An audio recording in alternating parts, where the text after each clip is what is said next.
So tonight's webinar explores the enforcement side of planning. That's often described as the Cinderella service because it's a part of planning that perhaps doesn't attract as much attention or resources as other parts of planning. And I was speaking to one of our planning democracy supporters this morning, and she was telling me that she was talking to a planning officer who was saying, well, that's an area for our planning enforcement team. To which she replied, but you don't have an enforcement team, you've only got one officer.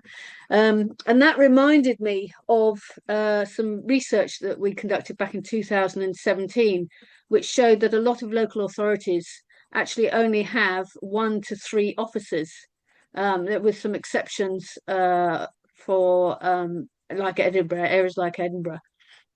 But since 2017, we've lost many planners, although enforcement officers aren't required to be planners, I believe. But I'm not sure how many enforcement officers we've lost, and I don't know what the state of the enforcement teams are exactly. Maybe Ed could tell us later on. But it's likely that enforcement officers are a little bit of a rare species themselves.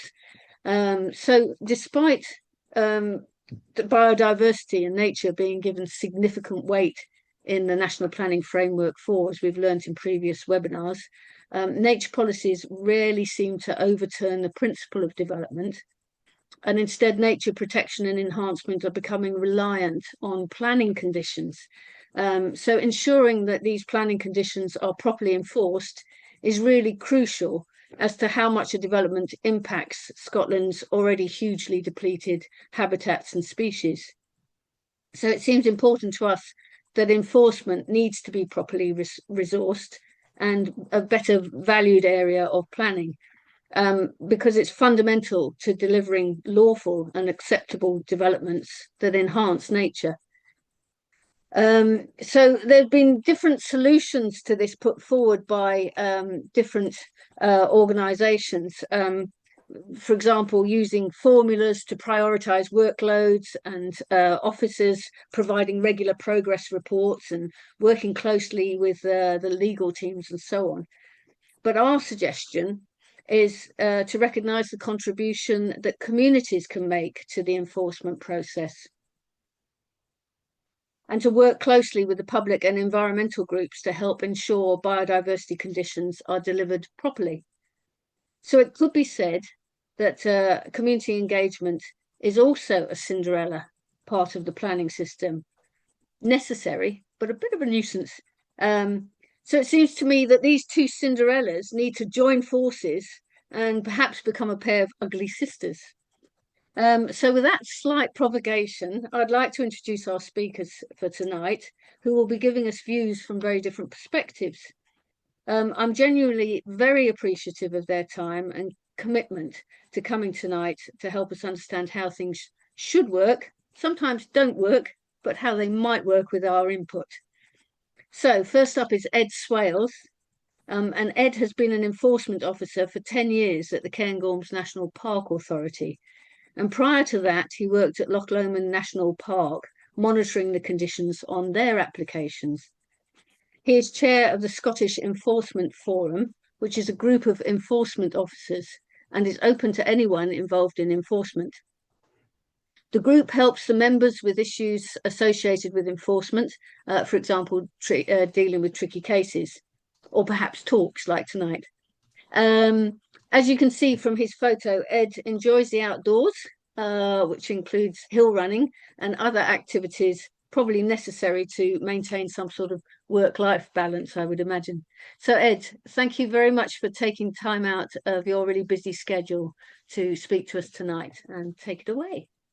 Just to clarify the point about enforcement officers, it feels relatively healthy at the moment. We in the Planning Enforcement Forum, there's over 100 names on the list. Not that they're all actively involved in enforcement, but it feels as though councils can be. Some councils are fairly well resourced, but ultimately, and I'll come on to that later on, perhaps the condition side of enforcement isn't probably as prioritized as the actual enforcement side of it itself. But that aside, I shall just I'll begin. So obviously I'm introducing conditions and enforcement, how the system works, the challenges that are involved, um, and what happens when the officers can and can't and don't enforce conditions. Just a few references. We've got the Town and Country Planning Act, National Planning Framework 4, the enforcement circular, local development plans. I've referenced ours at the Cairngorms National Park Authority, as well as our enforcement charter. Obviously, local authorities all have their own enforcement charters and local development plans.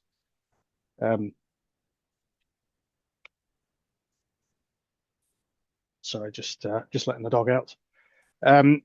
So types of planning conditions. So the overwhelming majority of planning applications have planning conditions attached to them.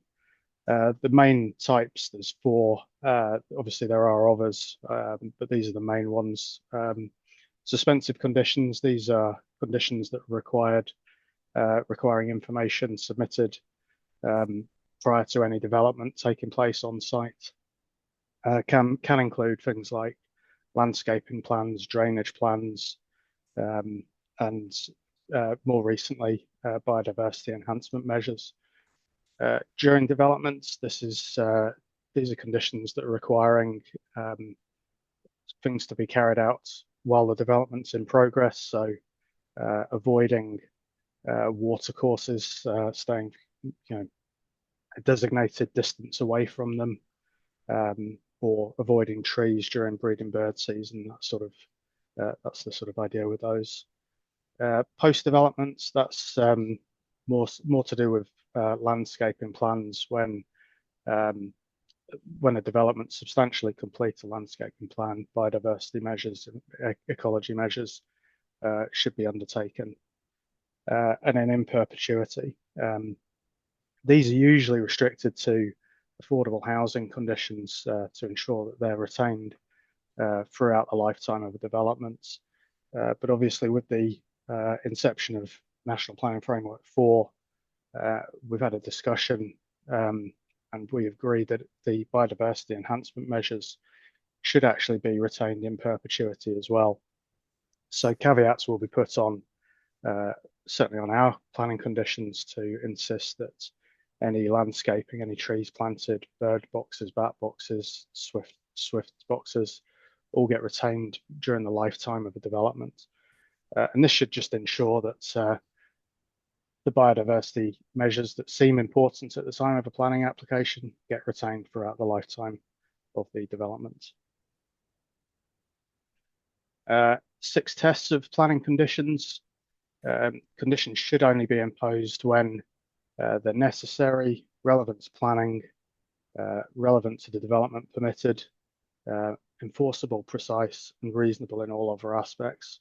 So touching on the retaining biodiversity measures, that would seem reasonable, enforceable, and precise as well, and necessary ultimately to get a planning permission through the door. You need biodiversity measures, so retaining them in perpetuity would certainly fit within that test. I was asked after I put this together about planning conditions and the numbers of conditions that get attached to certain consents, and I was thrown a number of 30. Whilst that seems like a high number, and it is quite high, we tend to avoid those. My personal record is 82 planning conditions on a development, and asking my opinion on whether or not 82 conditions is acceptable for a development, it's probably not. If you need that many, it probably shouldn't be getting approved in the first place. It should maybe be broken down into separate applications and not all of them being approved. That is my view. It's not necessarily the view of the Cairngorms National Park, and that certainly wasn't an application at the Cairngorms National Park, although my introduction earlier on would probably lead you to know which authority that relates to. Condition 1 is a condition that's attached to all planning applications. It's a simple one that just says a development must begin within a particular length of time that the planning authority imposes. So usually it's 3 years, can be shorter, can be longer.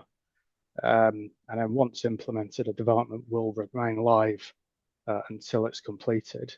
The photo that I've put on there is one within the Cairngorms National Park where development has begun. They've complied with all the suspensive conditions, but they have vacated the site. Now, with planning legislation, there isn't a great deal we can do to tackle that issue. It is a problem across the planning system that if planning permissions are live, they remain live.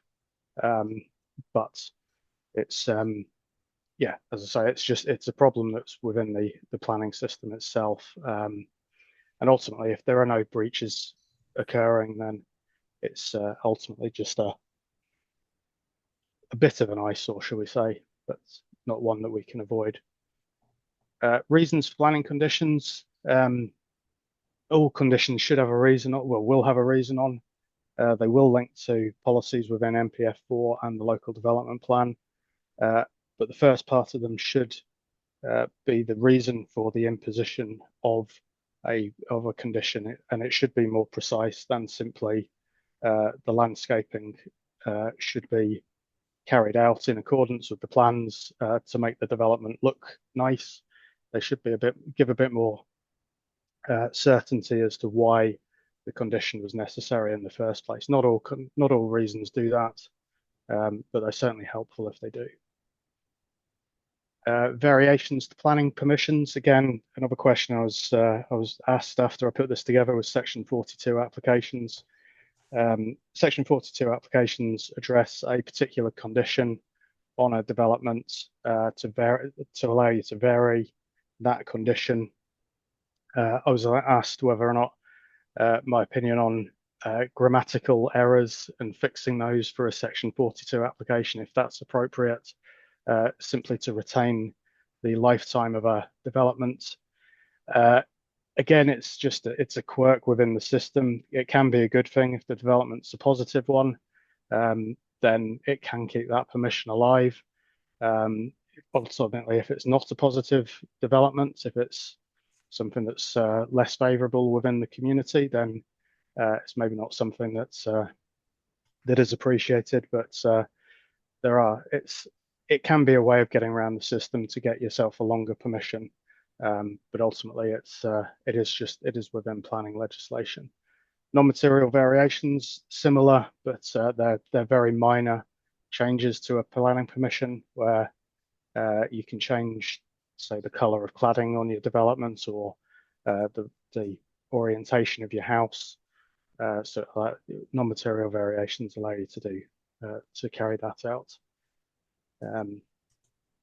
So who within planning authorities enforce planning conditions and enforce planning permissions? Got a list of 3 there within planning teams: planning officers, enforcement officers, development monitoring officers.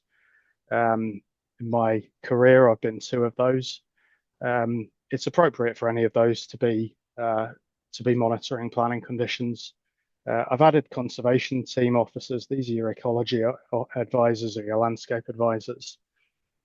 They're the ones that give us the advice for the biodiversity enhancement measures or landscaping plans. So I believe and we involve them in post-development or post-approval applications as well, just because they're the ones that are setting the conditions or advising you what conditions to attach. So they're better placed than me standing in a river with a clipboard with cold feet trying to work out if ecology measures are actually being followed.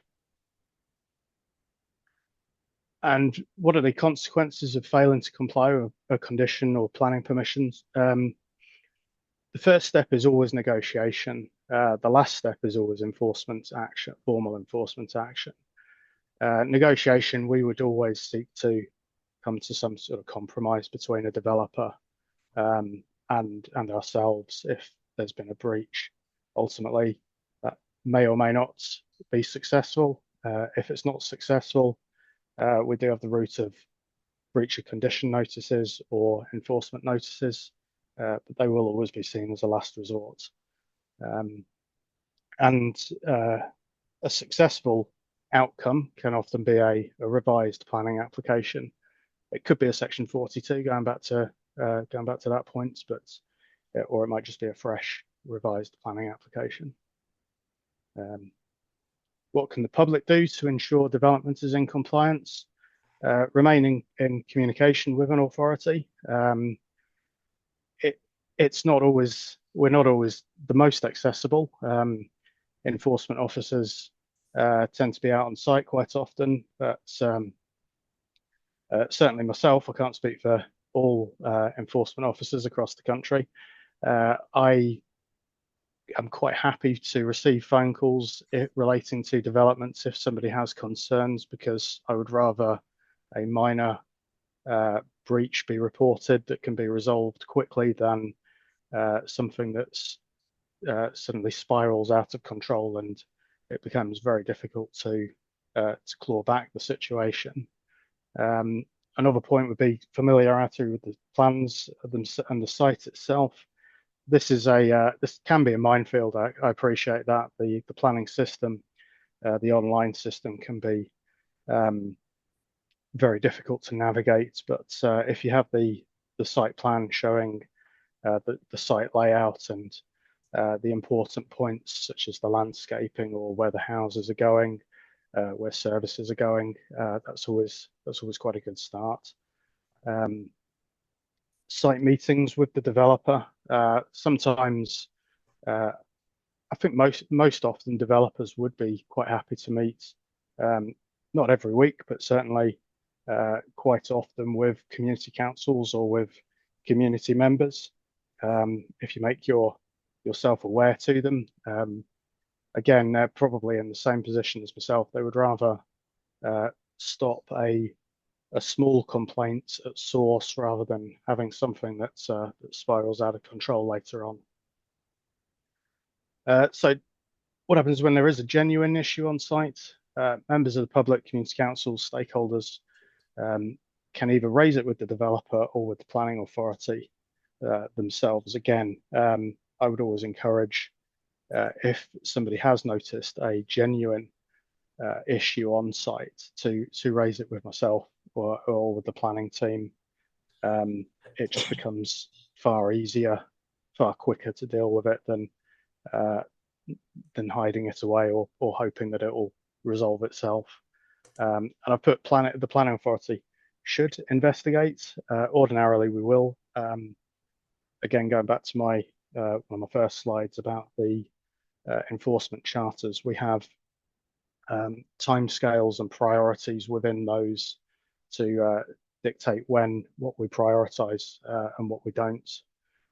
So something like a major development site, we would prioritize that because, like I say, getting that back from under control is quite important to do that quite quickly. So certainly that's within our enforcement charter to see, what the priorities are. And then my final slide is the enforcement challenges. Obviously, I'm from the Cairngorms National Park. Geography is one of the big challenges that I face. My furthest site visit is over 3.5 hours away. So inevitably, I would lose a day of travel just getting back to and from that site. Time and budget constraints, that's across every council at the moment. We are stretched. Planning officers seem to be at a premium these days. So, and there's a number of planning applications that need to be processed, and usually that'll come before the enforcement cases are prioritised. Bureaucracy as well. All of our enforcement action has to go before our planning committee, and our planning committee meets roughly once every 6 weeks. So again, if we had a really serious matter that needed to be to take an enforcement action, we need to wait 6 weeks between taking those cases before the planning committee. It's one of those quirks with the Cairngorms National Park. Not all authorities are the same, but the timescales between receiving a case and getting an enforcement notice out the door can be quite substantial. Lastly, non-compliance with enforcement notices. Obviously, this is probably the hardest to deal with. What you do when somebody doesn't comply with a notice that you've served, it can become a criminal matter. But I think developers will chance their arm to say, we won't push this, and the Procurator Fiscal probably wouldn't take a case on if it wasn't serious enough as well. So we do have quite a strong stick, but ultimately, if a developer chances their arm enough, then they can outbluff us. But yeah, certainly that's the majority of them want to stay on our side because they want to receive their next planning application further down the line. So that was a whistle-stop tour of planning conditions and very briefly into planning enforcement. I was at a talk last week and somebody said that somebody was doing a very similar topic on planning conditions, and they said that 45 minutes they were talking for a subject that could take you a day just to scratch the surface of. So hopefully that was useful. And obviously, if there's any questions, yeah, please put them in the chat, and I will certainly be around for the duration of the webinar and answer what I can. Thank you.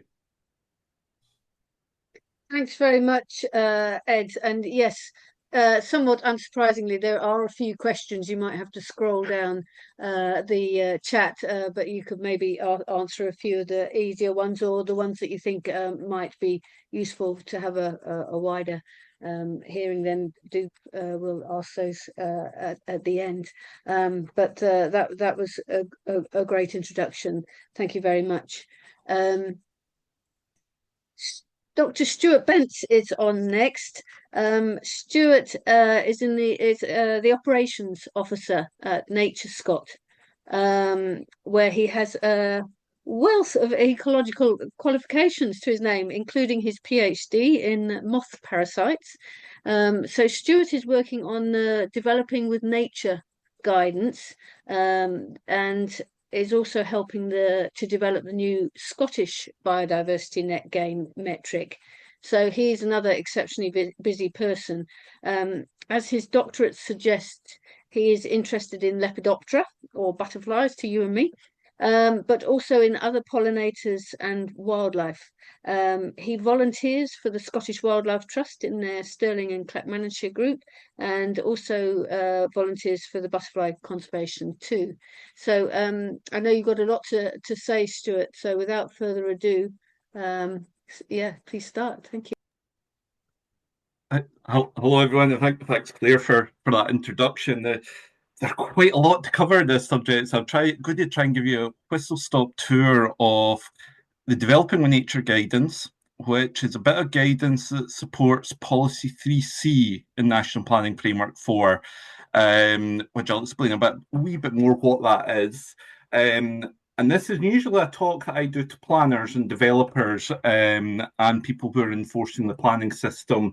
But what I'm hoping to do tonight is show you some of the stuff that does happen and where things go wrong and right and what is included in applications and the sort of things that you as community groups can help point out through comments, through engaging with developers, and how you can provide useful feedback and information to them that they can hopefully take up and better incorporate into their plans, and hopefully help get a better outcome. And I should say the Developing Nature guidance is very clear throughout it, where we say to developers that they need to engage with the community, need to engage with community environmental groups that might know where species and habitats of value are to get that extra information and input. So that's very much, hopefully, we give you the information to help meet that as well, because it is very valuable, and we have seen that engagement with developers make a very, very big difference to the outcome.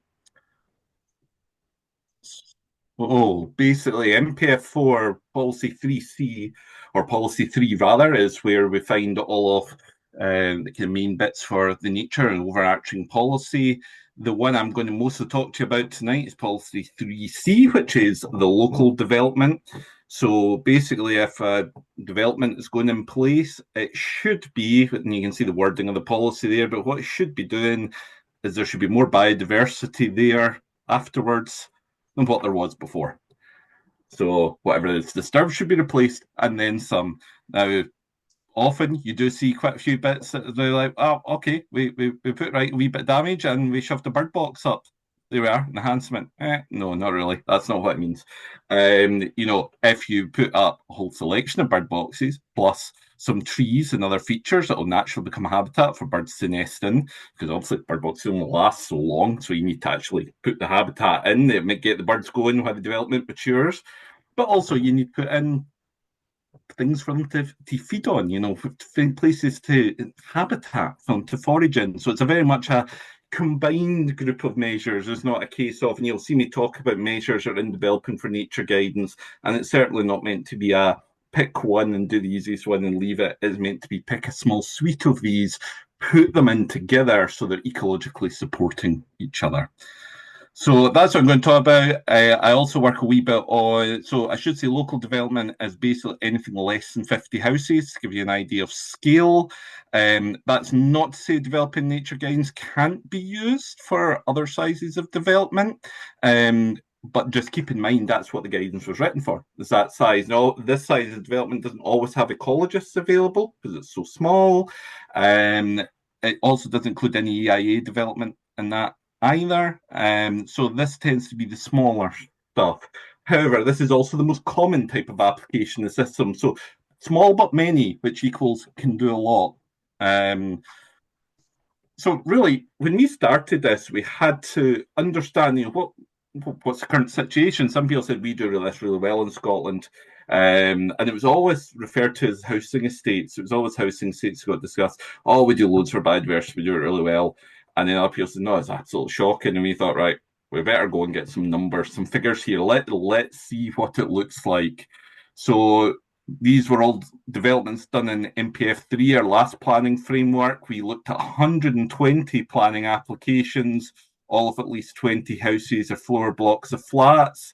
Some of them were a bit into technically major development. They're a bit bigger than local development. At the time when we did this study, we didn't know what the split was going to be in the policy. But they were all what you would consider as a typical housing development that you all be very used to seeing. And we just looked at, well, what have you done for biodiversity in this application? And we just made a note. So, for example, did you put bird box up? Did you put pollinator-friendly plants? Biodiverse suds pond? And we just noted how many times at 120 these happened. I'm going to show you some of the results from that. But first of all, major roadblock we hit. Because how do you find what biodiversity measures are in an application? Because they are in potentially all of the sort of documents. I've just taken a screenshot of a planning portal there. And you can see, there's loads of documents, there's loads of plans. There's stuff scattered all the way through that. So it takes considerable time to read. And one of the things you'll find in the Developing with Nature guidance, at the end of the guidance, is a template document that we're kind of pushing for developers to use, where they summarize everything they've done for biodiversity, link in the key documents, explain what they've done to mitigate impacts and what they've done as enhancement, bring it all together in one place, makes the job easier for planners and enforcers, but also as yourselves as a community to be able to look and go, what have you done? Is that the right things? Is there anything else that should be done? And saves everybody a lot of time as well. So I'll show you that document a bit later on, and it is in that Developing with Nature guidance at the end of it. So when we looked at these developments, a lot of them did something for pollinators. 98 of 120 sounds good. The bar for that was very low. It was as in they've planted at least one thing that's good for some sort of pollinator. To be honest, you should be able to throw a stone in any garden centre and hit a plant that will do that. So the fact that not even all of them met that is not brilliant. Only 46 stated that they'd actually done this for pollinators. And most of them all talked about bees, and mostly that was honeybees. And you find a lot of things in the planning applications about honeybees and we'll encourage the honeybees. Honeybees are domesticated. It's a bit like saying I'll conserve the birds by releasing chickens everywhere. Doesn't really do anything. So pollinators are a hugely diverse group. You know, moths, beetles, wasps, hoverflies, many, many more. We're talking thousands of insects. So if you think about one single, you know, a lot of things we're just honeybees, one species. We're not really covering biodiversity. We're covering one species, not the thousands of others. So that is a really key thing that we find a lot of developers need advice on. It's how to diversify that. And this is things like, you know, thinking about food plants for pollinators. Their larvae, moths, for example, and butterflies will feed on certain plants. You need to have them or they won't be there. Hoverflies, some are semi-aquatic, need a bit of water environment. So you need habitat created. You need native plants, native trees to be able to support them as well. And again, we saw quite a lot of developments did put in good tree planting with native species. And that was actually quite good. That was actually a positive. We saw that, you know, you usually do get native trees being used, and not all developments, but a lot, which is more positive. Don't know if I've just skipped a slide there. Just double check. Oh, no, I didn't. So, but invasive species. Invasive species are an absolute massive issue. And everybody thinks when I say invasive species, they think I'm talking about rhododendron, Japanese knotweed, giant hogweed, Himalayan balsa, the big ones, the big names. Well, yes, but there's also a lot of other invasive species, many, many more. And again, in our developing nature guidance, you'll see a list of over 100 species. Not all of them are illegal to plant. Some of them are. Not all of them. A lot of them are quite available. Go down the garden centre, you'll find them tomorrow. A lot of you have these in their garden, but everything on that list we have found and had to control in SSSI sites. I should say part of my role in Nature Scott is doing positive effects for biodiversity, but another part of my role is actually managing SSSI sites and development and how it affects protected sites and things like that as well. So very much on the front line of it too. So this is we come across huge amounts of species. Things like contoniaster, things that we used to say are really good for wildlife, and they are. You know, they provide great berries, great flowers for pollinators, but they also take over forest floors when birds drop all the berry seeds, and it kills all the native flora underneath. So we want native species. We really don't want species that are on that list. And as you can see some figures on the screen there, most developments are using some non-native species. Most are using many. And a lot of these are very cheap, so you can get hold of them very easily. And a lot of developers like that. And a lot of them are very hardy, and they spread really well, which is why they're invasive. But unfortunately, that can have huge impacts in our natural environment. So hedgerows, something we see very commonly, and you'll see in a lot of developments. You know, hedgerows are often used to divide things, but most are going to be a non-native species. Beech is very common, debatably native in some parts of Scotland, perhaps. But you also see laurel and hornbeam. These things, especially when planted as a monoculture, they're used for wildlife as a wee bit of shelter, yeah, but very limited. You're getting very few things feeding on them. You're getting very things being able to use them properly for movement corridors. Native hedgerow and a mixed native hedgerow is a lot better. And we did see that used in a lot of developments, but we also saw a lot of these lower value ones being used a lot. So that's something really you can encourage. You know, if you see hedgerows in a developing application, can they not be native? Can they not be a nice native mix? Because that is going to do a huge amount to up biodiversity. Wildflower meadows were actually very well used. It was actually one of the better things we saw used. And most developments were actually saying they would use more than one type of wildflower meadow. That's fantastic, because that's creating more and more kind of niches for wildlife, more and more species, native species, for them to use. Most had caught on to, if they're using a suds, have a wet meadow mix in that. Whereas if you've got dry area, use another type of meadow mix. That is really good and really positive. Big part of that is management. And I'll come on to that because that was often neglected badly, and that sort of neglects the point of having wildflower meadows. So SUD systems, there's a lot of good stuff out there. It says, oh, SUDs and new ponds, and ponds are obviously very valuable for our wildlife, disappearing from our landscape. SUDs are going to help put them back. Actually, very few developments are putting in SUDs that hold permanent water, we found. Only about 9 out of 120. Some of them are going for a wet meadow, which is something. A lot of them are going for underground stuff and amenity grass basins, which is literally just amenity grassland. It's just a lawn. Biodiversity value is next to nothing. What a wasted opportunity. So if you see that in your plans, you should have something, at least a wet meadow, but can you not put in a biodiverse pond? And there's a bit of information that, and they're developing nature guides, and you can flag that, to developers and say, have a look at that and see, can we not do that instead? Things like rain gardens are often not included or are done very poorly as well. And I always put in this, my favourite bit, toad and frog ladders to help them escape from the drains. See if you've got a development that makes a lovely suds pond in the middle and you've got loads of amphibians round about it, and then you put street drains in, it's basically putting a load of traps round about a lovely bit of habitat, bait them in, down the drain they go, can't climb out, and they slowly drown. Believe it or not, frogs, toads, and things can actually drown, and they will do it in their droves. And you see a picture just appeared there. I was out looking at a house and estate for this study. I went back, luckily it was near where I lived, and went back and pulled 360 toads and 200 newts out of drains. That's a population ending sort of figure. So, by the way, I would encourage you all, have a look down your street drains anytime between now and the end of May and make sure there's not lots of wee faces looking back at you. You can often get a wee net that pop between the grill and you can rescue them, and you can make a big life-saving expedition in doing that. And if you look at like Tayside Biodiversity Partnership, you can find out how to retrofit these toad ladders, and there's a lot of work that's been done to make sure they don't interfere with the drains, unlike earlier versions of them, and it's a thing that can be retrofitted.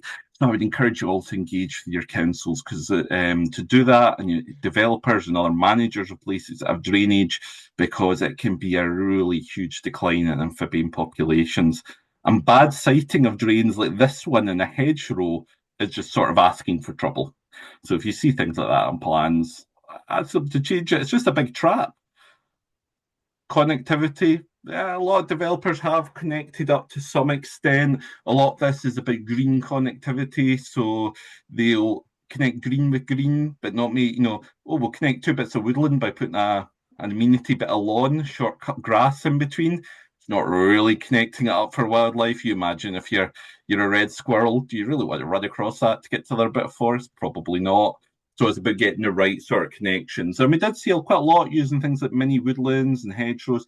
Hedgehog highways, really important thing that we'd really advocate to be going in all sorts of development, because we love to subdivide things and put barriers into our developments, fences, walls, etc. Hedgehogs can't get through those. So they wander for longer and they tend to get run over more, and they also waste energy. But also green roofs. We've all heard of green roofs. I know we should all have green roofs. We've seen the examples. Only 4, only one in a utility structure. I've got a nice picture there of one just in a bike shelter. This is a really low cost green roof, low maintenance. And yeah, these are not getting used. And it's a shame. What loss of space for biodiversity. So that's something else to kind of advocate for. And again, you can see there various things, bird boxes, bat boxes. A lot of these are going in as planning conditions because there's certain species of importance are going to be disturbed as a development, so it's mitigation. But all these things are getting used quite sparingly, and they could be in every development, but they're used in a very kind of low level as well. We also went out and had a look at 44 development sites after they were built, giving them about a year after they were occupied, just to have a wee look. Let's see how, and these are from across the central belt of Scotland. A lot of them missing planting, dead planting. So this is very much these sort of things, as Ed was saying, maybe if you are in these communities, do try and engage with developers. And sometimes these things have gone unnoticed, engage with the factors that run them. The more they see it as an important thing and know that it's important to the community that are living there. And this doesn't just need to be housing estates, it can be any type of development. The more importance there is to sort it and make sure these things are done as well. Same for trees, lots of missing trees. This bottom picture on the left, this was somebody creating a habitat pile, which is not really a habitat pile, it's just some cut branches shoved on top of the tree tubes to kill the trees underneath it. It's not really worked very well. And all of these pictures were taken in summer, and as you can see, most of them are all dead trees. Most of them are still there 3-4 years later as dead trees. So again, this is about engaging with development. This is about making sure when you look at plans, have they said how they're going to make sure management goes in for these things that they're putting in? Because if they haven't got good management in place, it's all good. They can have a great ecological plan that's going to help all of our wildlife. But if you're not maintaining it right, you may be better going for something simpler that you can definitely maintain and have the resources to maintain, because otherwise we'll just lose it. So yeah, very important side of it is that, and quite often we've found the best sites are where the community has engaged with that are living there or near to site, have engaged with the factor, with the developer, and they've been allowed to take some ownership of the site. They know why certain things were put in for biodiversity. They know the value of it. So when things go wrong, they're more likely to tell the factor, no, please do something about that. Please replant that. So advocacy is really important for these. And again, same for meadows.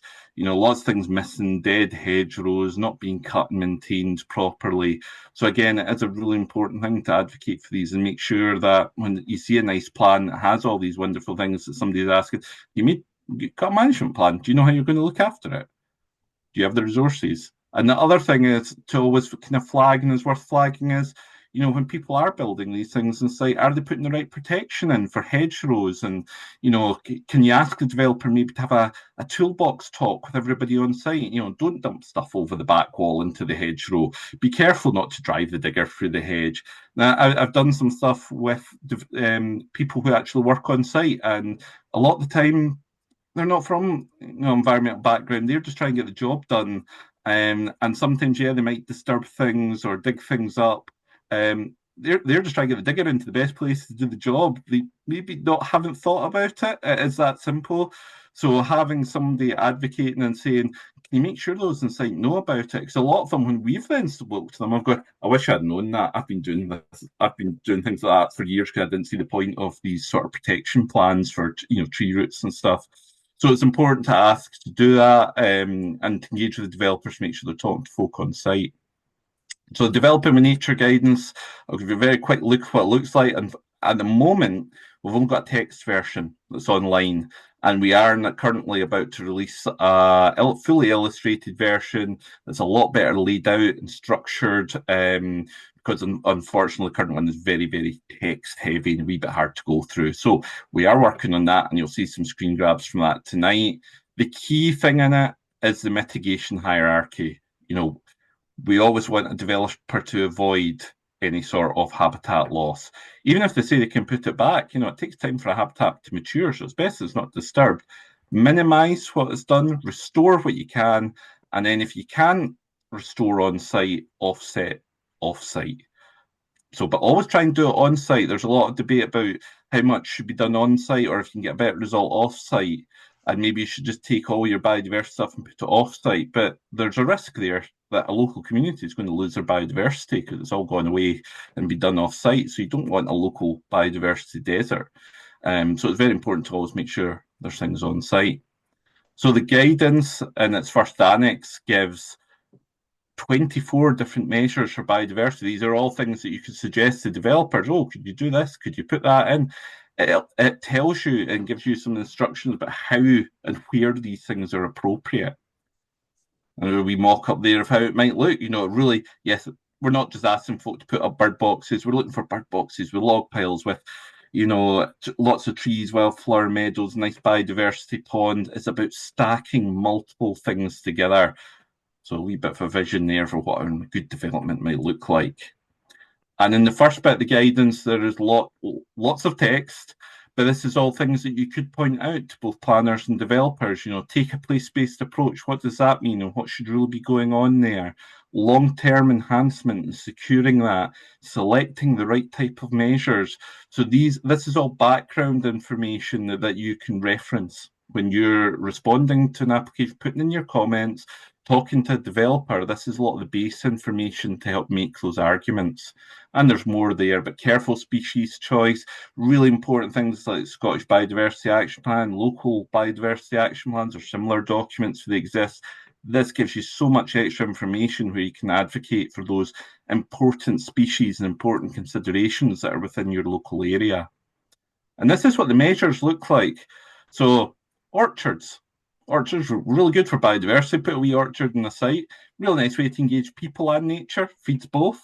You can see again, we're showing the orchard. We've got things like bee banks. We've got nice wildlife-friendly pond, hibernacula, wildlife meadows, etc. And it's showing that even when you do one thing, throughout we reiterate this, it should never be just one measure. They should always be mixed. It should always be more things. So it tells you here what benefits this will bring to wildlife and what types of wildlife. So if you know something is a particular priority in your area, then you can read through this and go, those types of species are mentioned, so maybe this is a good measure to encourage. And then it'll say what the key requirements are. So this is what sort of size of ground, types of soil, types of management, and everything is there. So the developer can be clued into, we can do this here. We've got the resource. If not, maybe it shouldn't be there. It also says about type of management. Again, I haven't got the resource to manage it. Maybe it shouldn't be there. Or if you see it in a plan, maybe as well, if they haven't got this bit about management, there's something missing there that maybe needs to be considered.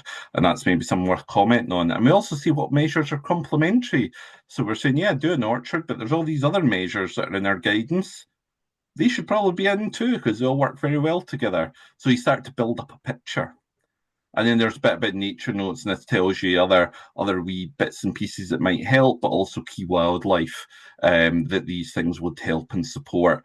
And of course, our document only is really a very quick guide. So we've went through and reviewed a massive amount of other NGOs, agencies, and others' information and guidance, and all of the most key information. We've tried to summarise the links, so there's lots of additional links and information that help to implement these things. So I'm going to give you a quick how this might work if you're a community group, how you might engage with a developer, how we've seen some community groups do. So the first thing is probably to understand what species or habitats in your area. So you might already know this, or you might have or be a local environmental group, a local branch butterfly conservation, SWT, RSPB, or know them, or a local community group. And what you can do is go to them and say, well, what do you think is key? What should that development be doing? Look at the local biodiversity action plan, if these exist, or similar documents. And then you can use like the NBN Atlas, and you can have a look, see what records are in your area. So let's say now this is a random field I picked at complete random. So if anybody recognises, oh geez, we're going to put development there. No, it's just a random field I've picked. I've got no information to there might be a development here. It's a random field. And let's say all of these species here are listed, and all of these you'll find in biodiversity action plans and things is quite important. You've got small pair-border fritillary butterfly, one of our most rapidly declining species, especially in a lot of urban places. You've got pipistrelle bat, you've got tree sparrows, barn owl, and you've got your amphibians, a frog here. So how can you use it? So wildflower meadows, that might be quite helpful for some of these things. So if we look at this again, well, pair-border fritillary or small pair-border fritillary, it needs a nice bit of wet meadow, maybe a nice bit of wet land here. So it could suggest to the developer, well, especially if you've got some damp bits, could you put in a wet wildflower meadow, which is a type that is listed there in the text, and include the plant dog violet, which you'll find a lot of advice on this species online. If you search these species, you'll find a lot of extra information from the conservation organisations, or do contact them for extra information to put to planners. Most will be more than happy to do that. Make sure the food plant's there for the butterfly, but also wildflower meadows, food for bats, food for basically everything that's on there. So there's one thing we can put in. Trees and scrub. And then it tells you how to do street trees and different types of streets and scrub. Well, we've got a nice bit of woodland here along the end, so you might want to advocate and say, well, maybe it might be a good idea to put some wee pockets of woodland or scrub near the edge of this, expand it a little bit. There's not much on this side of the site, so maybe to help link out a sort of wee stepping stones of woodland, put some over this side, maybe to bulk out by these trees. So that's something you could do, and that again is going to help most of these species, especially this sort of, well, bats certainly, and a lot of your kind of bird species and things as well. Boundary hedges. Hedges are really crucial for wildlife moving. What I would say is, you can't have miles and miles and miles of hedge, and it's only a hedge, and expect our wildlife just to be able to use that. They are like motorways, but as anybody knows, in a long distance, when you're traveling up the motorway, you need a service station. For wildlife, this is some sort of patch of semi-natural habitat, maybe a bit of woodland, or maybe a wildflower meadow or a wetland. And this is where there's a lot more resources that they need to refuel or even breed before they can continue their journey. So it's all very well having one corridor, one highway, but you've got to have these patches. But in a development like this, there's a lot of hedgerows already round it and in sight. Well, you might want to say to the developer, well, these are really valuable. Can you bulk them up? Can you support them? That's all in the guidance. So you could refer them to that measure in the guidance. They can do that and also make sure anything cross-dividing the site is done. That's going to support most of this wildlife again. And a lot of things like tree sparrows are going to be breeding in it as well, barn owl hunting along it. Homes for small birds. Very important measure, though what I would say is, a lot of these are temporary. Bird boxes rot and decay after a while, so you should be putting in things that become their natural features eventually. But they are good and intermediate and need to be maintained. So you might want to put some up on the mature trees or around about some of the hedgerows or around about some of the buildings on site. That might help support. A lot of the time, things like tree sparrows, like birds that nest in cavities, it takes trees a long time to develop cavities. So while that's going on, and we have a lot of young woodlands quite often in our urban areas particularly, bird boxes can be a very good resource to give them that extra little boost. You've got the biodiverse suds ponds, one of the other measures. Well, this area of this site is quite wet. You can actually see almost like a wee pond and stuff that's in here. So you might say, well, you could have another one. Let's have a biodiverse suds pond. The developer almost definitely need to control the runoff and their drainage. So why not make it a biodiverse suds pond, one that can support wildlife? Your amphibians are going to love that, but also your birds are going to love that. A lot of the insects they really rely on are going to be coming out of that because they're going to be semi-aquatic. Homes for owls. Well, barn owls, one that you see coming out a lot, and barn owls really do struggle because of lack of places to nest. So you'll find that in the guidance that'll say, well, really good measure, put up, but don't put it up. There's a lot of disturbance. So if this is a housing estate, probably not the one for here. But if this is, let's say, a battery storage plant or something like that, one of these sort of energy facilities, this could be really good. And maybe you want to put them up in a corner out the way or over the far side, away from where they're going to get disturbed. And this could be something really key for a very important species. You've also got wildlife-friendly lighting, and this isn't a measure that encourages biodiversity. This is more a mitigation, and you'll find several of the measures we've got, and they're more about mitigation. Wildlife lighting that basically light pollution from a site is a barrier to wildlife. So if you've got lots of nice big lit up security fence stuff along these hedgerows, a lot of nocturnal animals not going to move along these anymore. A lot of parasitoid insects and hunting insects have learned to hunt by night. So a lot of their prey think it's safe. They come out, and then because of the artificial lighting, all their predators can still hunt them when they wouldn't usually. It drives down populations, disturbs loads of their natural rhythms. Some of them just feel threatened, won't go near it. You don't want lighting going into a natural woodland or a wetland habitat. This is all going to disturb these species. So when you see a developer that's putting in, they've got these natural habitats nearby or habitats they're going to create, it's worth pointing out to them this measure and make sure they're considering wildlife-friendly lighting within their application.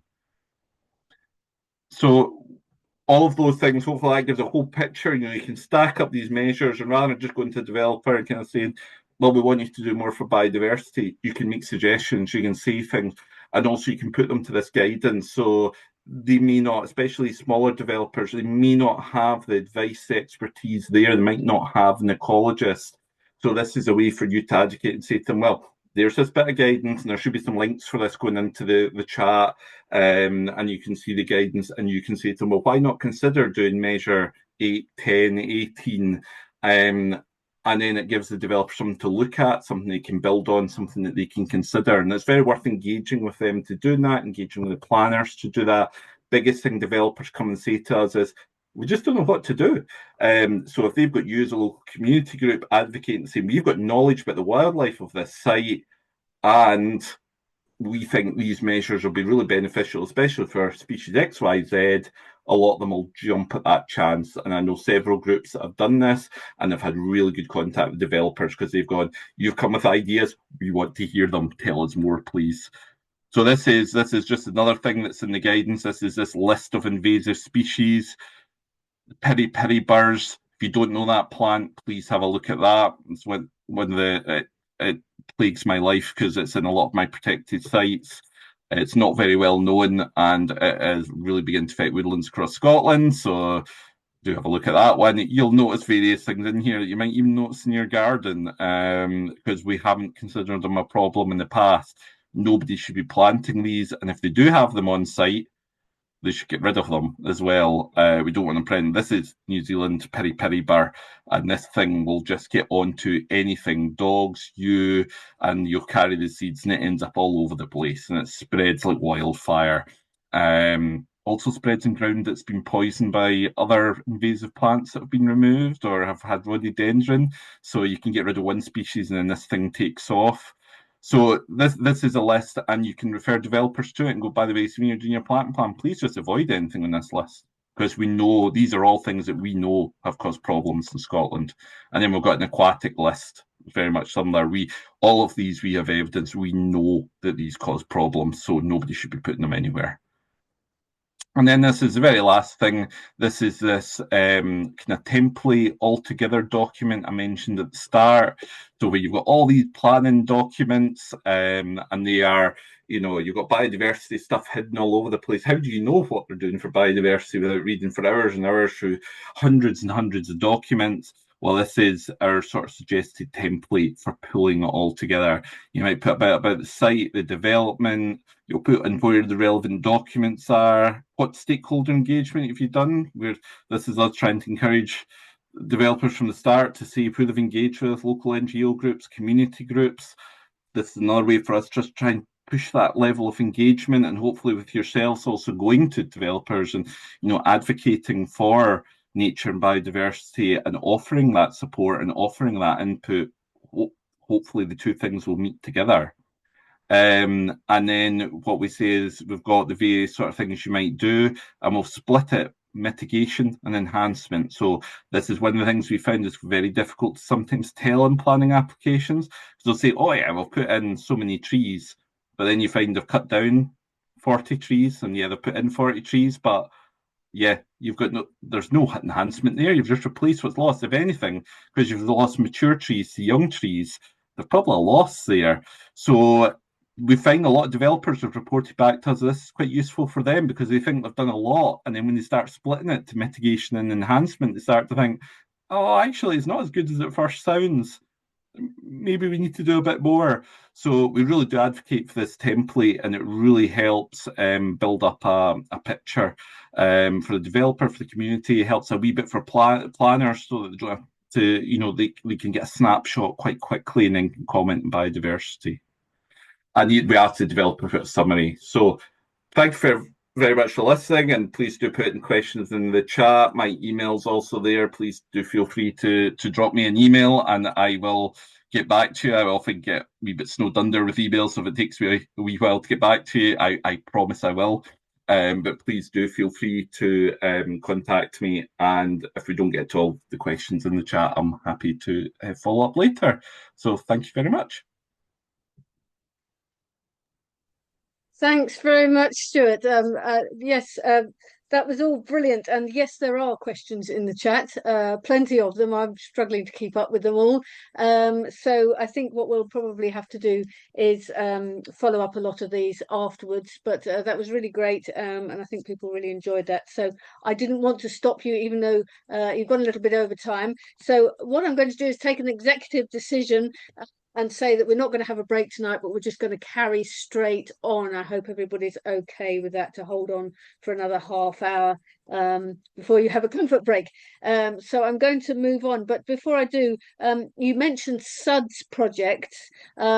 Just to be aware, we will be doing another webinar on SUDS, and somebody called Andrada will be coming and doing Andrada Opris, who will be she's studying these urban drainage systems and exploring how to maximize their potential for nature for her PhD. So she's going to run a wee webinar on SUDS for us on an in-person event. So watch out for that webinar. Here's our newsletter, which you can sign up to, and that will give you information about when that webinar is happening. So, without further ado, our last speaker of the series is Dr. Kiera Chapman. Now, since my first communications with Kiera last September, I feel I've met a bit of a kindred spirit. Someone who values the wonderfulness of nature and the importance of noticing and being kind to nature. Kiera is a research fellow at Oxford University, and she's been exploring the ways the UK policy protects biodiversity and how that can reshape the places where we live.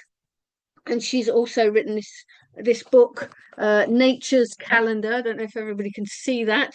And that I really highly recommend that. It was in my New Year blog, in case anybody read that at all. But tonight we have two for the price of one, and Kiera's joined by Professor Malcolm Tate, who is a professor of planning at Sheffield University. And Kiera and Malcolm, along with Dr. Andy Inch, who a lot of you know, many PD supporters know or already know and met him. They're starting a pioneering project looking at the extent of habitat and biodiversity loss in Scotland and England, and seeing if the new NPF policies in Scotland and the new biodiversity net gain in England are making any difference. So we're very excited to be included as partners in this project, and we look forward to working more closely with this team. So I'd just like to introduce Kiera and Malcolm, if you'd like to share your screens and say hello. Brilliant. Okay, thank you so much for such a lovely introduction, Claire. I know it's late. I know it's February. It's the end of a long day. So I'm going to alternate in this presentation with Malcolm in the hope that it makes it a little bit more zippy and entertaining for you all. So to start off, the UK is currently one of the most biodiversity depleted countries in the world. And the causes of that are multiple and they're complex, but we know that urbanisation, including the building of new housing estates, is a driver. So as we've heard from those brilliant presentations from Ed and Stuart, governments, local and national, are telling us right now that we don't really need to be too worried about this, that we can mitigate the impacts of this urbanisation and we can get a win-win that benefits communities, ecologies, and of course, developers. And at first sight, if you look at the situation on paper, it looks okay. Over the last 20 years, we've seen a growing list of international, national, and local laws and policies that have been passed, and these are supposed to ensure that the planning system protects ecologically sensitive sites. As we've just heard, Scotland's 2023 NPF4 introduced specific requirements for developments to enhance biodiversity. And across the border in England, we've seen the introduction of biodiversity net gain, which requires all residential developments to achieve and maintain this 10% increase in biodiversity. And that can happen either on the development site or off-site. And planning practice is supposed to take all of this on board.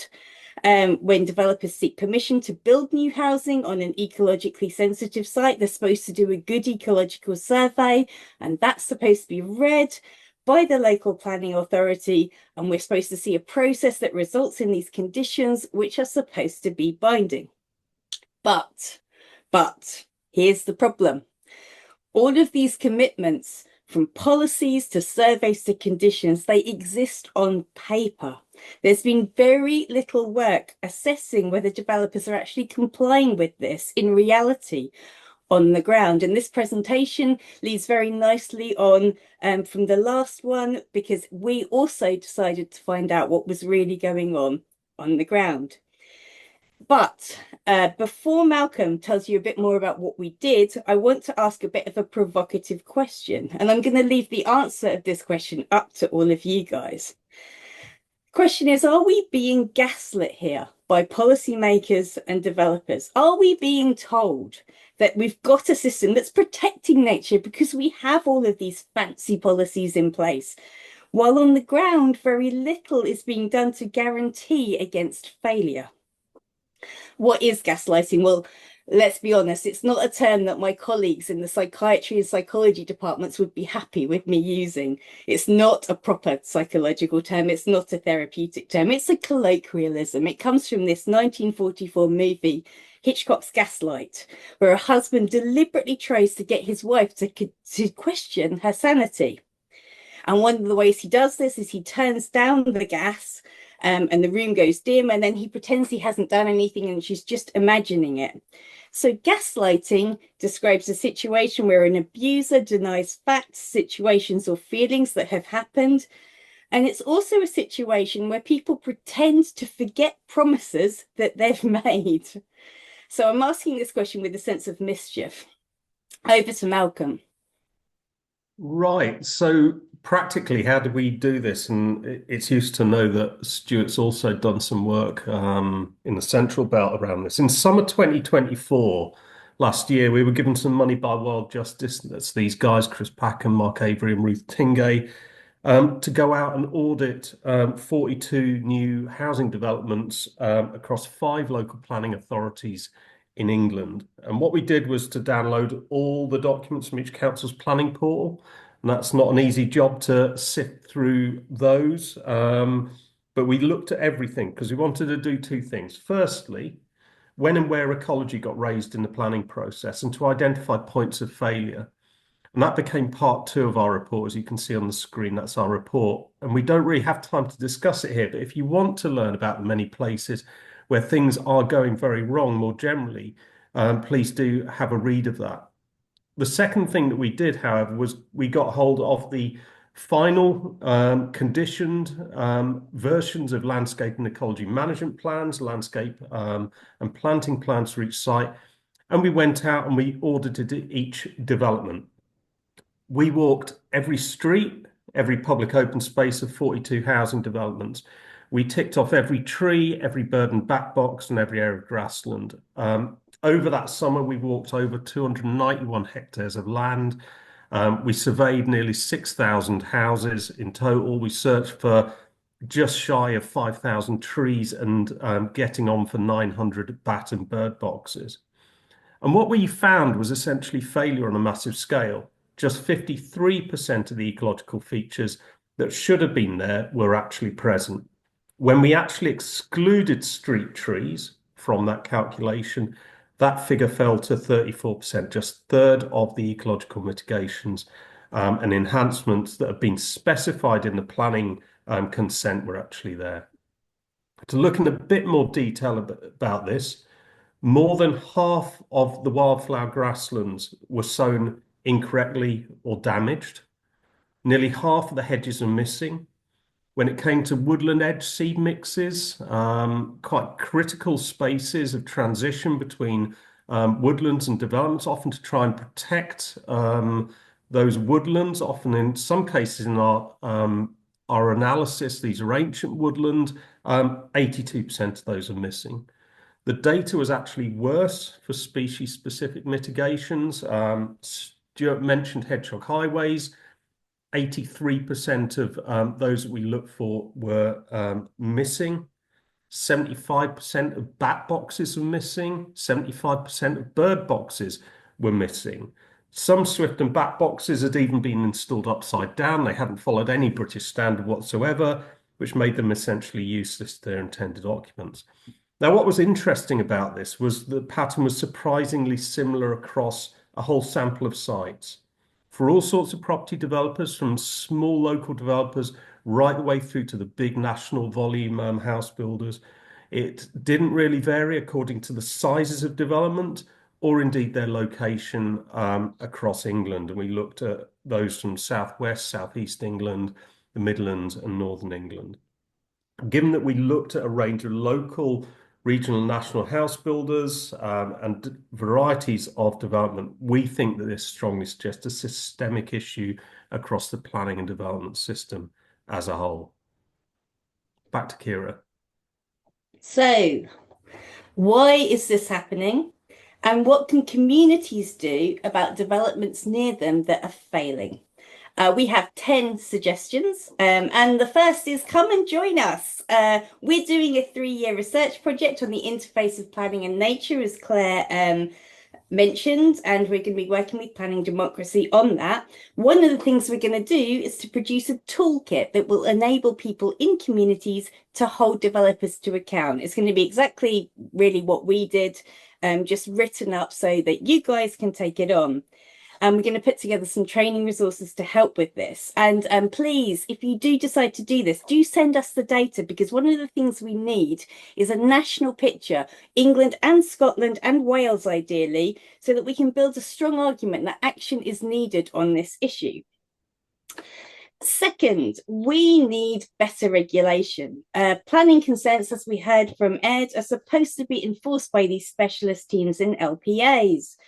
But they've been subjected to really severe cuts under austerity. And that means that they can't always deal with everything. They don't always have capacity. 2/3 of respondents in a SIEM survey of Scottish local authorities said that lack of enforcement was a high or very high risk to the implementation of MPF4. So please write to your MSP, write to your local council leader, and ask that they look into this issue of resourcing enforcement better. And please attach our report and please mention our research. And we're going to put up a template letter on our website for this. Thirdly, okay, there are lots of really, really great ecologists out there. We worked with an excellent one, Sarah Postlethwaite, on this report. But there are some bad eggs as well. So watch the initial ecology reports like Hawks. They are commissioned by developers, and we found a significant number of cases where these reports were poor. Either these ecologists were incompetent or they were being lent on in some way. For example, we had one very small site, just a hectare in size, that's tiny. And on this site, 2 ecologists had somehow missed an orchard. That's a priority habitat. It would have demanded special mitigation. And we also saw evidence that communities had huge amounts to add to ecological reporting. We saw an ecological survey for one site that confidently stated there are no otters anywhere near this river. And then in the planning documentation, we found a letter from a local resident with a still from a home video of an otter at the exact site of development. So communities have really vital knowledge, and it's really important that it's heard in the planning system. So fourthly, one of the things that we're starting to understand is around how democracy is brought in and brought out of planning decisions. And one of the things we think is that there are some anti-democratic tendencies in what's happening. A whole direction of travel in contemporary planning reform towards essentially technocratic ways of doing things, of trusting experts, and against listening to communities. I think that's probably something we're hearing a lot about in England at the moment. And the rise of an anti-NIMBY rhetoric is part of that trend towards delegitimizing the knowledge and the participation of ordinary people who are being framed as a block to getting things done. I think in more specific terms, in terms of nature and biodiversity, one of the things that has started to be happening is an increasing number of decisions about biodiversity enhancement take place after the planning permission has been granted. They take place at the conditioning stage. Now, it's easy when you've been fighting a poor quality planning application to give up at that stage once the permission's been granted and not bother scrutinising the documents and plans that are subsequently submitted by the developers to sign off the conditions. But that is a crucial stage. The enhancement schemes get often, we found, watered down. Conditions are varied, amendments are made, and information is just not provided, and development just goes ahead. We think that communities should be officially consulted on and involved in the drafting of conditions. We think that in the meantime, make sure your local planning authority knows you are keeping watch. Make submissions to influence how the conditions are worded.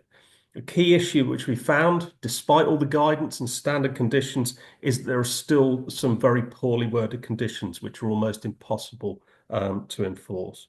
The problem's actually even bigger in England at the moment. The design of BNG offsets is now signed off only after permission. Under legislation, the formal plan for ecological enhancements cannot be formally considered with the application. It's only a point of information if necessary.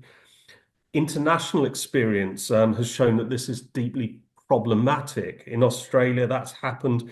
It led to worse outcomes. Schemes are watered down between first submission, the application stage, and the final version. And we think that that's also potentially undemocratic because communities are being asked to assent to a solution where none of the detail has actually been resolved. Many BNG plans that are coming forward, and we're hearing from many local authority ecologists, are terrible in quality, proposing features essentially that are doomed to fail. And we think it's absolutely necessary to scrutinise the move towards biodiversity net gains in Scotland. And we think the communities should be closely involved in taking a good look at these moves too. Fifthly, keep a laser focus on the concrete outcomes, not the virtual documents. The planning system, we would argue, is way too focused on things that only exist in virtual form. And that's because there are now two places where money is made in the planning system. The first is obvious. Developers make money from the change in land use, say from a field to a housing estate. But the second is that the planning system itself is now a major source of profit. There are a lot of private sector consultants who are making a lot of money out of the process of getting an application together. And because the production of documents is where the money is made, where the decisions are taken, the actual lived reality of what is being produced on the ground is getting neglected. So the system is increasingly centered on fictions. It's producing, in some cases, what we would see as ridiculous solutions that are wishful thinking, that are floating completely free from reality. So one example is Bethanger in Kent in southeast of England. Here we have a leisure development that affects a population of rare lizard orchids, second largest population of lizard orchids in the UK, and the very rare fiery clearwing moth. And the solution, which has been consented to and planning permission has been given, is that the condition is that those orchids and those moths are translocated. But there is no evidence that this can be done. No one knows whether it will work. It's completely untested.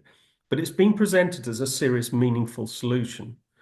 And the question that we're asking, we want to ask, in our Planning for Nature project is, why is that the case? It's because, in many ways, we could argue that it's in the interest of profit to have the fiction of mitigation, even if the reality is that we have no idea whether it will work. And you can help by being aware of that. Refuse to stop pointing to reality on the ground. That is where the change is happening. Sixthly, make sure you know what is in the ecological mitigation plan for the construction phase. During construction, talk to the builders on site. Ed mentioned this, and make sure that they're aware of the need to follow the plans, as well as to put in, all the ecological mitigations that are there. Often mitigations such as bat boxes, bird boxes, are on separate plans from the architectural drawings. That means they're easily overlooked. Make sure the site manager is aware that there are a certain number of integrated bat boxes that are supposed to be installed. And that will also alert the developer to the fact that someone is watching, which can be half the battle. Okay, so number 7, and we had a question about this in the chat, estate management companies. Once a site is built, keep a close eye on these estate management companies and landscapers. Often what's happening now is that the open spaces in new developments are not adopted by local authorities. Instead, they're handed over to private land factors, and all of the maintenance is paid for by residents of the new housing.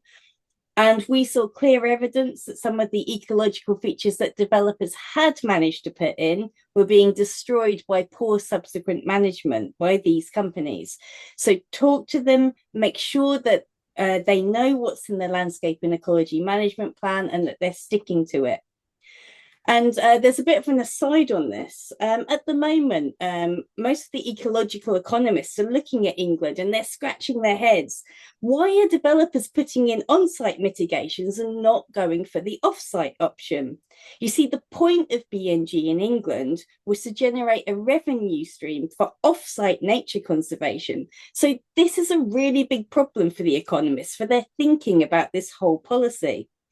But I think if they maybe understood housing economics a bit better, they'd see the problem. With on-site, developers are able to offload the costs of maintaining the BNG offset for the 30-year term. It's the residents who pay. When they deliver off-site, they have to pay for it themselves. So this leads me to number 8. Just be really alert to what's going on economically. At the first sight, net gain systems can feel a lot like old-fashioned regulation, like the state is reining in capital and insisting that it makes better places. But BNG isn't old-fashioned regulation. It's an exercise in market creation. Its underlying logic is that in order to save nature, we need to sell it. And the English planning system is now the site of the biggest nature market in the world. And like all markets, BNG drives inequality. Off-site offsets tend to benefit large landowners. On-site offsets impoverish those who actually live in these estates because of this offloading of the costs of BNG onto them in the shape of those estate management fees. And underneath all of this, there's a massive economic question. Can we really solve the problems of capitalism with more markets, or do we need a different kind of approach? Back to something a bit more practical for number 9. Don't be seduced by the either-or logic of BNG. The trouble with a figure like 10% for net gain is that it quickly becomes a limit to what is seen as achievable. And that in England is starting to set up a false question, which is, should we put areas for nature on the development site, or should we put them off-site at a distance? It's a stupid question that we need both. We need high quality green space that's good for people on housing estates, and we need areas of lower disturbance that are set aside for nature further away. We mustn't let this 10% figure become a horizon that constrains ambitions for people or nature. Finally, don't be gaslit on the big question of ecology.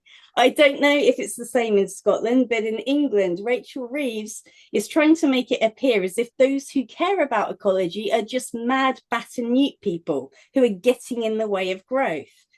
But habitat degradation affects all of us. There's new research just out that suggests that it will lead to a drop in UK GDP of between 6 and 12%. And that's not a far off figure. That's by the 2030s. To put that into perspective, at the top end, that's an economic impact that's greater than the financial crisis of 2008 and bigger than COVID-19. In the sphere of climate change, there's research that suggests that delivering the English target of 300,000 homes a year would blow the entire carbon budget for the country. We need to keep insisting that politicians engage with the realities of the triple crisis that we face. Pollution, climate change, and biodiversity loss are not virtual things. They are here, they are knocking on the door, and we have to have answers to what we're going to do about them that are meaningful. But above all, don't give up hope. The odds are increasingly stacked against those of us who care about nature and against communities, but campaigning can and does make a difference at the level of individual sites and more widely. One thing that we can all do is to get involved in shaping policy, responding to consultations at both the national and the local level. So comment on policies about how ecological mitigation will work. Keep feeding into the system, keep making sure your voice is heard, because it's really crucial to be shaping this at a wider level than sites. If communities don't get involved, it leaves policy vulnerable to lobbying from very wealthy vested interests. So to those of you who are fighting out there, what you are doing matters. It's really, really important, and please keep at it. Thank you so much, Malcolm and Kiera. That was just the messaging that we wanted at the end of our series, because that's what we've been encouraging people to get out there and see the reality from day one, the first webinar, where we're encouraging people to go out and record nature and get it onto those databases as well. And we're still saying at the end of the process, get out there, and see the reality, live the reality, and as you say, insist on reality. So that's a brilliant messaging. Thank you so much. Right, we've got a couple of minutes left, so I'm just going to give a question to each of our speakers, and I will reassure you that we will look at the questions that are in the chat. Thank you so much for being so engaged. What an audience. So we will also be following up with some guidance as well for all these webinars. But a question for Stuart, put by Louise. Have you noticed, Stuart, whether there's been an increase in developers considering biodiversity as the core of the planning application rather than being stuck at the end of the plan, especially since your study was pre-MPF4?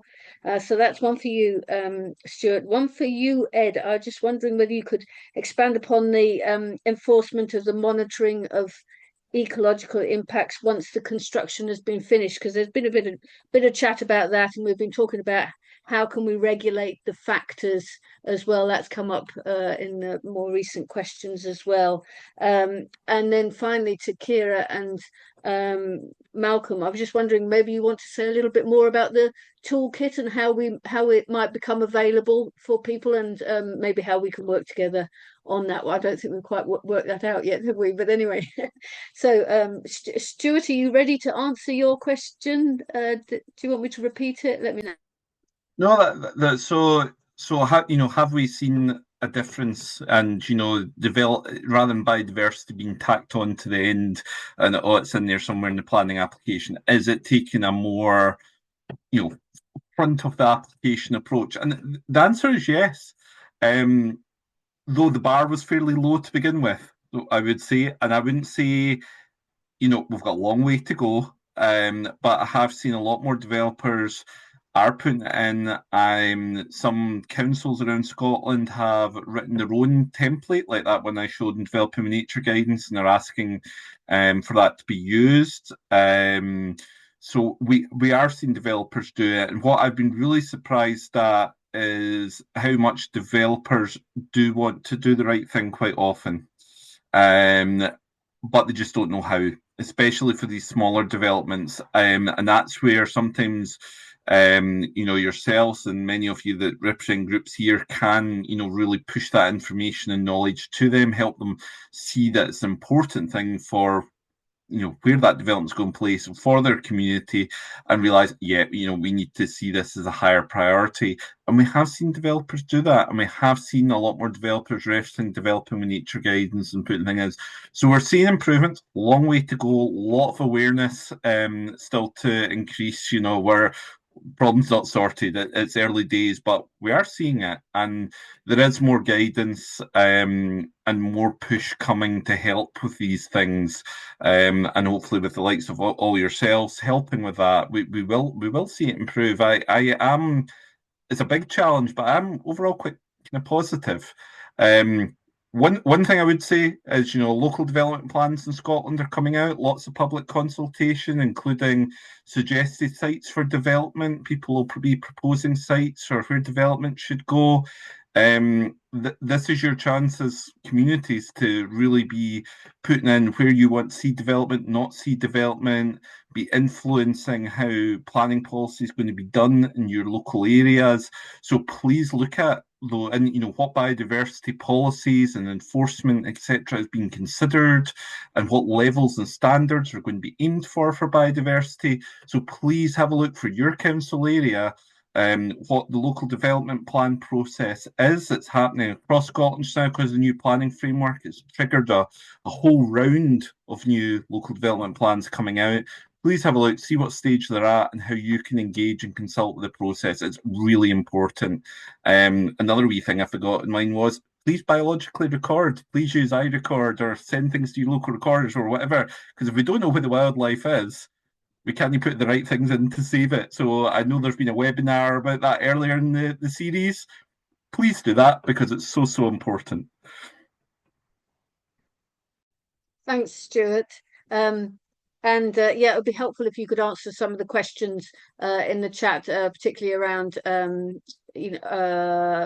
the ECU developments as well, the energy consents. There's been a few questions about that. Ed, enforcement after construction has been finished? How do we do it? So after construction's been finished, that was broadly mentioned in my talk about having conditions that add on to the end shall be retained for the lifetime of the development. That's quite a key element of a condition because it enforces retaining and maintaining landscape biodiversity, ecological measures. So we're certainly going to be looking at that in line with biodiversity enhancements following MPF4. And the other point, just to add on to Stuart's, is obviously MPF4 is a couple of years old. I know Kiera's talk kind of went back to, it feels a bit like it's the same policy just with a different name. Our response to it is that we're front loading planning applications with biodiversity enhancements. So we're insisting that they're put in. We're not going to be conditioning them. They're going to be on plans. And I think as that evolves and as pressure is put on by the likes of yourselves, as pressure is put on, these measures will be suggested up front as opposed to in the conditions phase, and becomes so much easier for us on the planning side to control that element if it's on a plan and it's already brought into.